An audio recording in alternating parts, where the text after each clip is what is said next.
Hi Aries, welcome to May. This is Teresa from Tarot by T. And before I get started on your reading, I want to call in some good energy. So this month, we have a full moon in Scorpio on the 7th. And then we have a new moon in Gemini on the 22nd.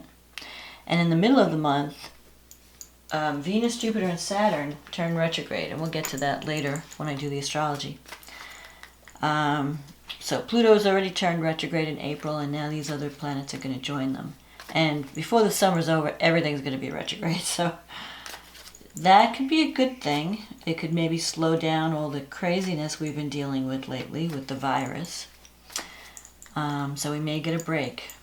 My feeling is June is when people might start getting out more.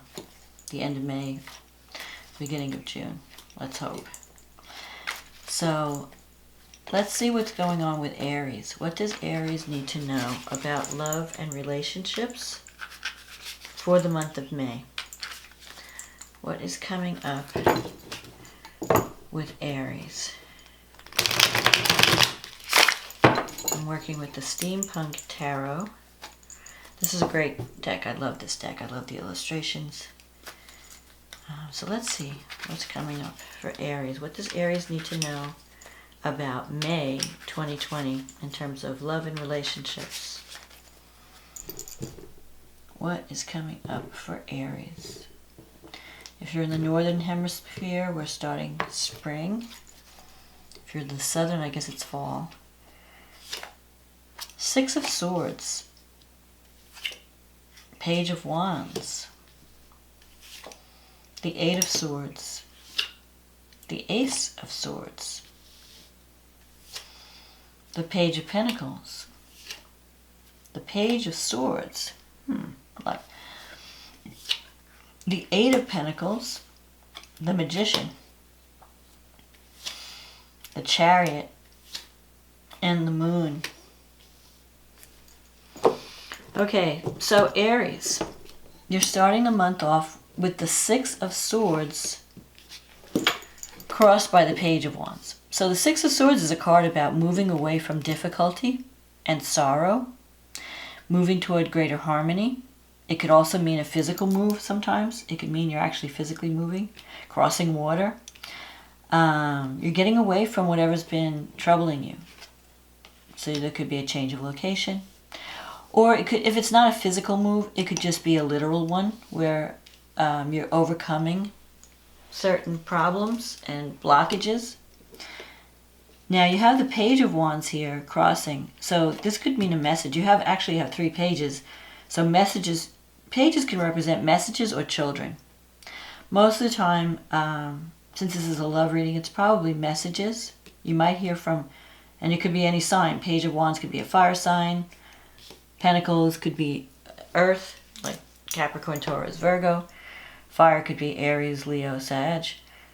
Or Page of Swords can also be the air signs, because swords represent air. But if they're not, even if they're not people, they are also energies. So the Page of Wands is an exciting energy. It's a news that's coming in that you're excited about. You're looking forward to taking action on something. In the past, you have the Eight of Swords and the Ace of Swords. So you may have felt trapped or stuck. And of course, with everything that's going on right now, everybody is kind of stuck at home. But you feel it even more because Aries is an active sign. Whereas like a Taurus probably wouldn't mind being stuck at home. Or Cancer. But for Aries to be stuck at home, you feel like you're in prison. You just want to move, you want to go, you want to do, and you can't. And so this is also a card of feeling trapped, feeling afraid to move out of something. So maybe you've been thinking about making a change or moving, even if it's just moving away from a relationship that was troubling or moving out of a relationship where you felt trapped. There's an element of fear here. Like, I don't know, should I really do it? You're kind of debating. You feel like your options are limited. And you're afraid to take that step. But you have the Ace of Swords here, or this is the past, so you have been afraid. With the Ace of Swords in the recent past, you may have been activated. You might have been changing your thinking about a relationship. Because the aces are new beginnings, and with the swords, it's a new way of thinking or a new idea that comes to you. And it's also a card of the warrior. And Aries is the warrior. You have that warrior energy, you have that fearless energy. I mean, even if you feel fear, and Aries will do it anyway. You'll feel the fear and do it anyway, because you have a lot of courage. So with the Ace of Swords here, you may have decided to take action in a relationship, to either fix it or leave it, or do something, because you're tired of feeling stuck and trapped.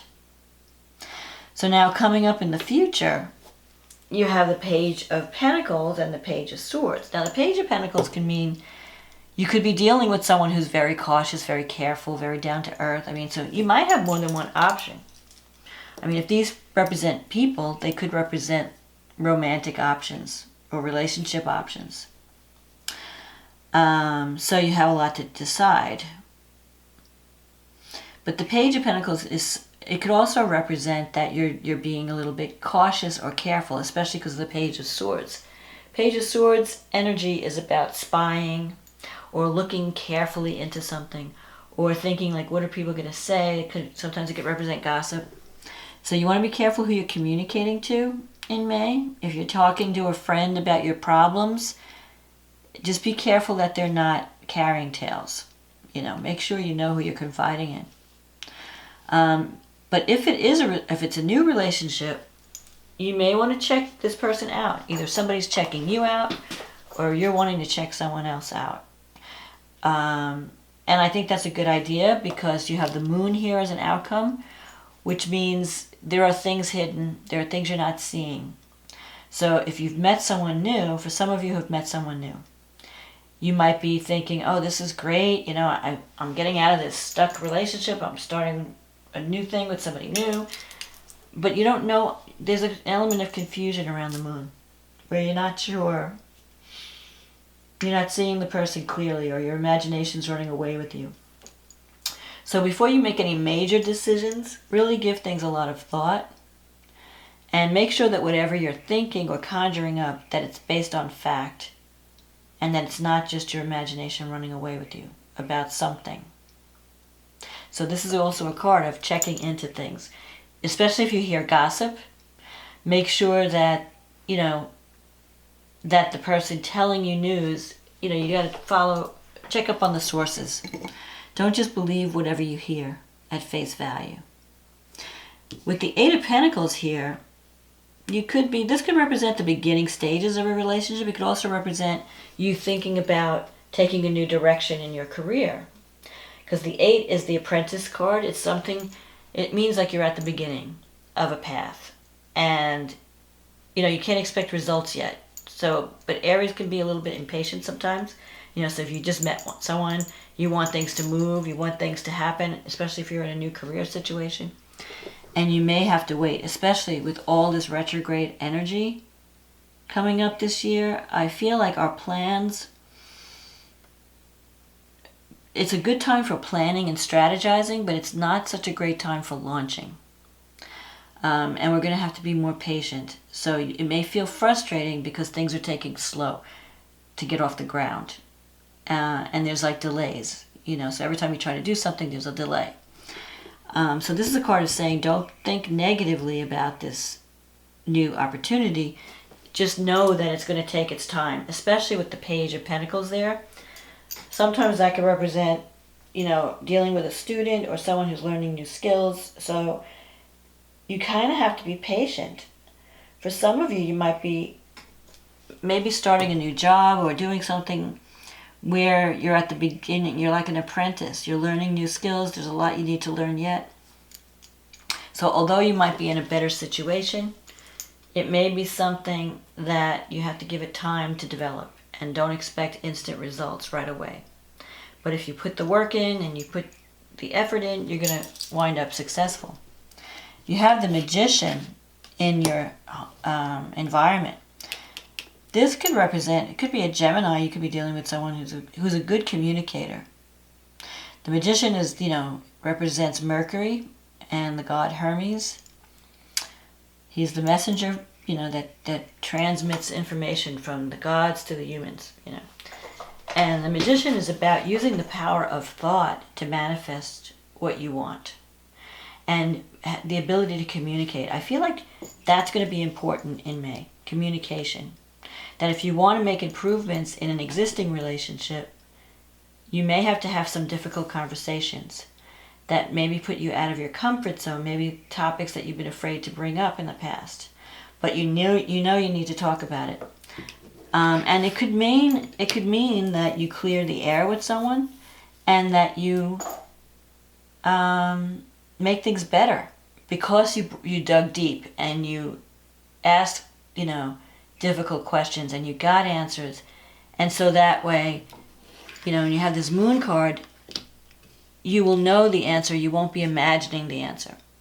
So sometimes when you don't know information, we have a tendency of filling in the blanks with our imagination. Like, oh, well, they did this. I wonder why. It must be A, B, C. It must be because of this, or they're angry with me, or they're jealous, or they're whatever it is. And it may not be the case at all. It might just be that your imagination's working overtime. So the thing about the moon is you don't want to go to extremes, either overly idealizing someone or undervaluing someone, because your imagination is creating an aura of misinformation around an issue. So it could be a relationship where you're just not clear, you're not sure, you just don't know where is this person coming from, what is their true agenda, what do they really want from me, or what do I need to do, I don't know what's going on in their life. You need to communicate. That's this card. This is a card of being courageous enough to, the Page of Swords doesn't beat around the bush. She goes straight and asks direct questions. She's not afraid to speak up and say, hey, let's talk about this elephant in the room, And that's how you clear things up, and that's how you create healing. So communication is really important, but also expecting a positive outcome. Don't focus on the negative. Don't focus on what you don't want. Focus on what you do want. That's the power of the Magician. The Magician is using your thoughts to create reality. Now, you could be dealing with a trickster. You could be dealing with someone like where you're in debate with someone who's got a really good command of the language and can be a little bit manipulative at times. So you have to really stand your ground and have, keep after what you're wanting. Don't let someone beat around the bush and look deeper. Don't take a person's words at face value. Remember, it's not what they say, it's what they do. Now you have the Chariot here. The Chariot is in your wish fulfillment sector. So you probably have a lot going on in May. You're juggling a lot, or you might, if it's a relationship, you might be dating more than one person. And so you're not really focused on any one thing. So you're too scattered. You have to decide, where do I want to focus my energy? Because you're not going to get anywhere if you're spreading yourself too thin.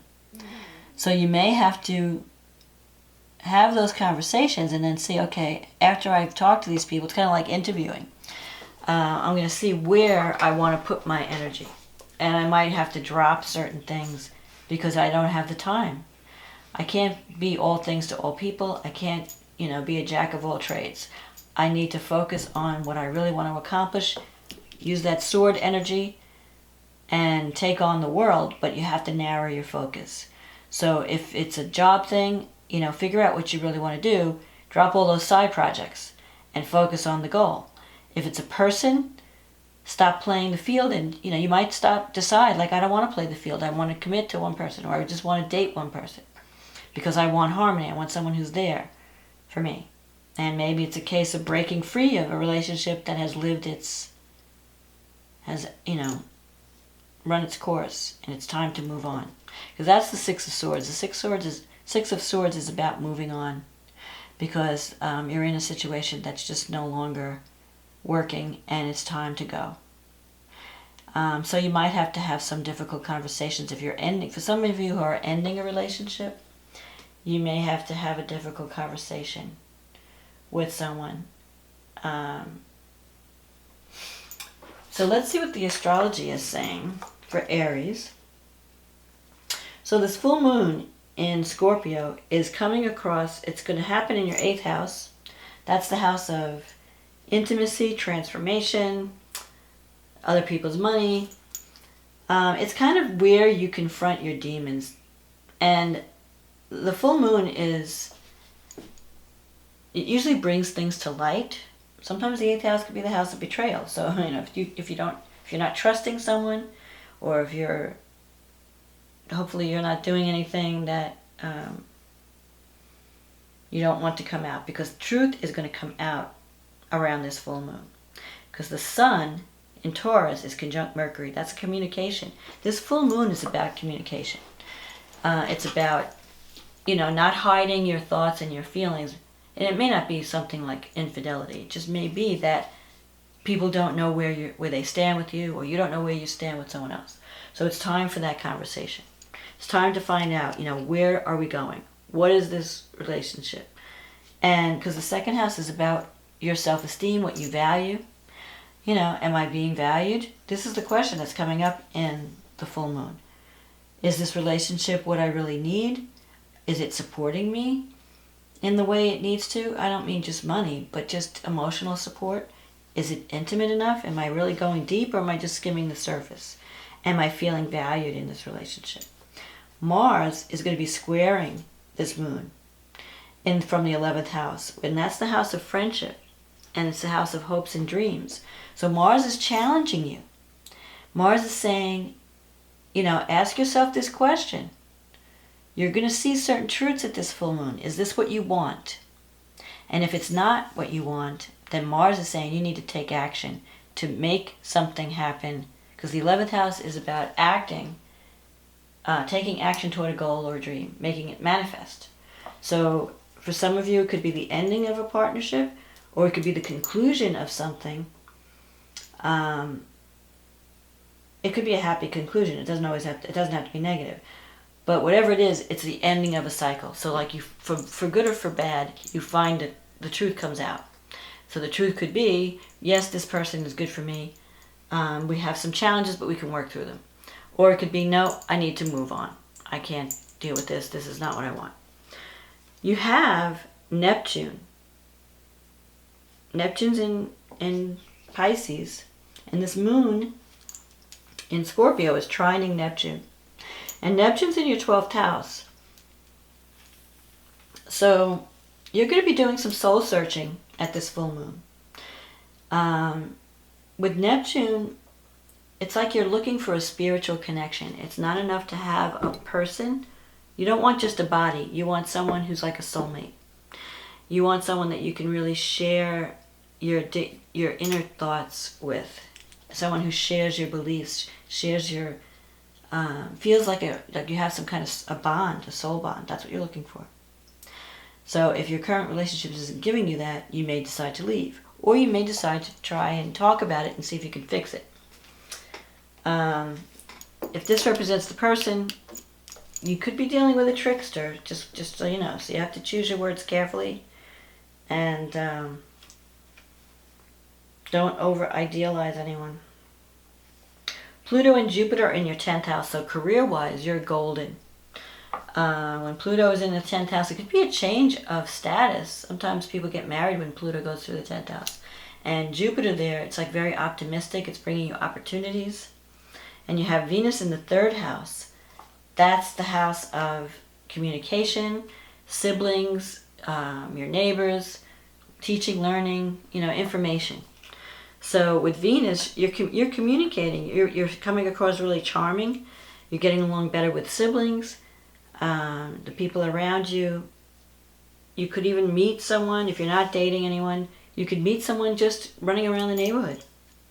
The only caution, because Venus is squaring Neptune, is make sure you're seeing the person in a realistic light, that you're not idealizing this person and giving them more qualities than they deserve.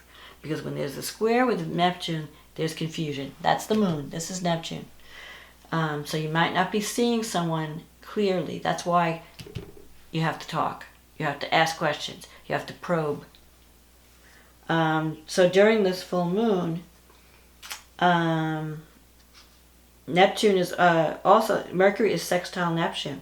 So it's a really great time for coming up with, and so you have Mercury in your second house, coming up with some creative ideas to bring more either financial support, because the second house is how you earn your money. You could be writing, creative writing. When Mercury and Neptune come together in a favorable aspect, it's great for inspiration. It's great for artwork, creativity, writing, creative writing, poetry. Anything related to creativity is great when it's connected to Neptune. It's everything outside of that that can sometimes bring confusion. So you could be connecting with someone who is very creative, and maybe together you're working on a project. So then we have the new moon. Well, before that, Saturn goes retrograde on the 11th of May. Venus goes retrograde on the 13th, and Jupiter goes retrograde on the 14th. Now, when planets retrograde, that just means you're taking a step back and you're reevaluating. So with Venus, you could be reevaluating a relationship. Is this right for me? With Saturn, it could be a career situation. Your work. Is this the kind of work I want to do? With Jupiter, maybe you're changing your thoughts about something or your belief system in some way. Jupiter usually brings luck and abundance. When it goes retrograde, it's time to think and strategize. Okay, how can I bring more abundance into my life? What can I do that I really feel optimistic about? And since Jupiter and Pluto are in your 10th house, you could be rethinking your career path. Maybe you're thinking of taking a different direction with your career. But having Pluto in the 10th house, you don't get Pluto in every house because it takes, I forget how many years, it takes forever for Pluto to go around. You're not going to live. Most people usually have maybe 4 houses visited by Pluto, 4 or 5 the most, unless you live over 100. So when Pluto's going through your 10th house, it's giving you, Pluto represents power and transformation. So it's giving a real boost to your career.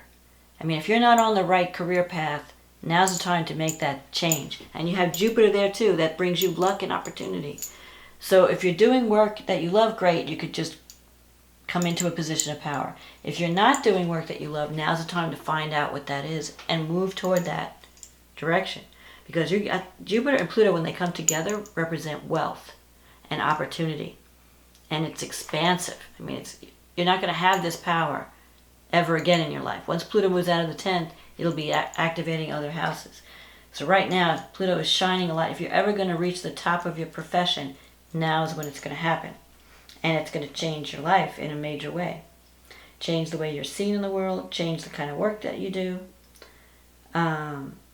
You could even be meeting someone, if it's a relation. Sometimes, it could bring powerful people into your life. People that change your life, that take you in a different direction. So that's just something to think about. The new moon is in Gemini, and that's favorable to your sign, and that's happening on May 22nd. Now, this new moon is trine Saturn.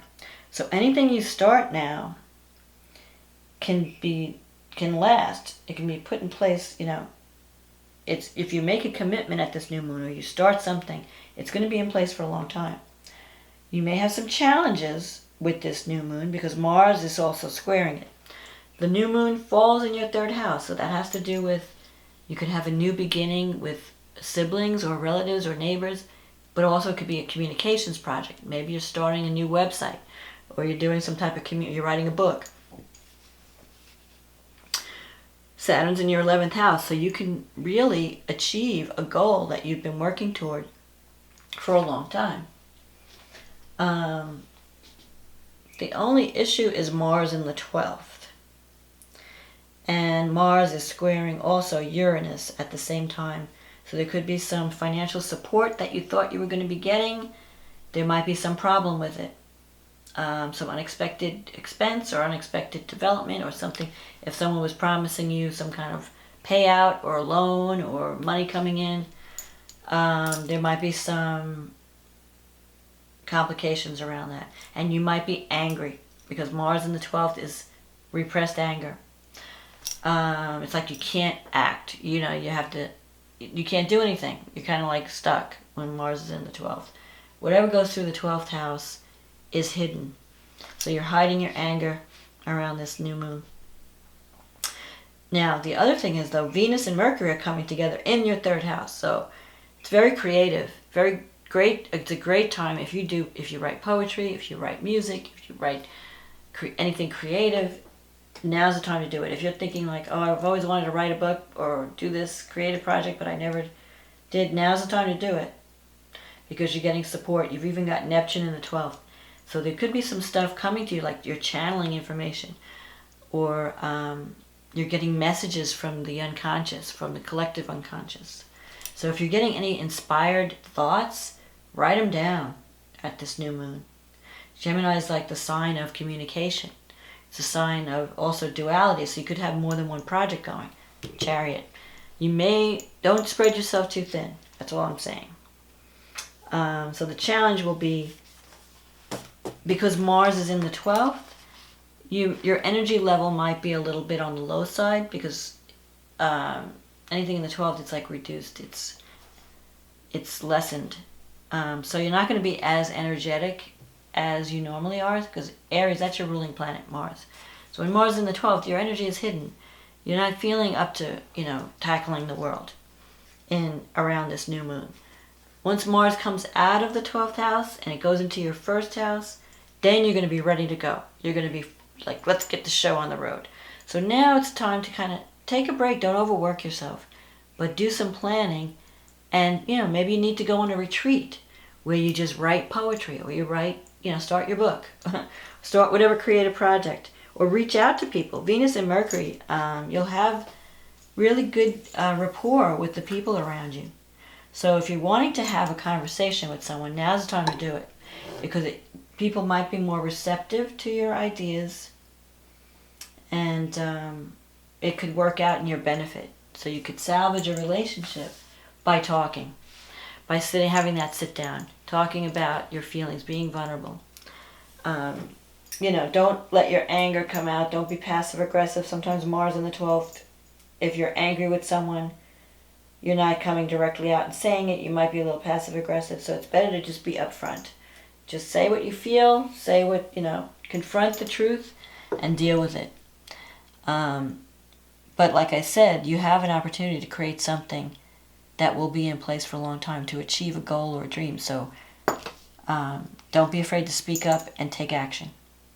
So that's my forecast for May, Aries. I hope you enjoyed this reading. And I want to say thank you, everyone who has been supporting this channel by likes, by commenting. If you like this video and it resonated with you, please click on the like button, click on the subscribe button. That's what keeps me on YouTube. And if you'd like a private reading where we can deal with your specific situation, because this is a general reading, it may not apply to everyone, it might not resonate with everyone, but if you get a private reading, that will be specifically focused on you and you alone. So if you want that, just click on the link in the description box and we'll get you on it'll take you to my website and you can schedule a reading. In the meantime, Aries, have a wonderful May, be patient, good things are coming, and have that conversation. Okay, bye now.